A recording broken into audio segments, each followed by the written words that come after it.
اللہ ہی اپنے بندوں میں سے جس کے لیے چاہتا ہے روزی فراخ کر دیتا ہے اور جس کے لیے چاہتا ہے تنگ کر دیتا ہے۔ بے شک اللہ ہر چیز سے واقف ہے۔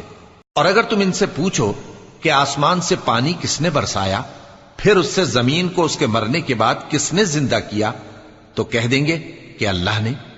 کہہ دو کہ اللہ کا شکر ہے، لیکن ان میں اکثر نہیں سمجھتے۔ اور یہ دنیا کی زندگی تو صرف کھیل اور تماشا ہے، اور ہمیشہ کی زندگی کا مقام تو آخرت کا گھر ہے۔ کاش یہ لوگ سمجھتے۔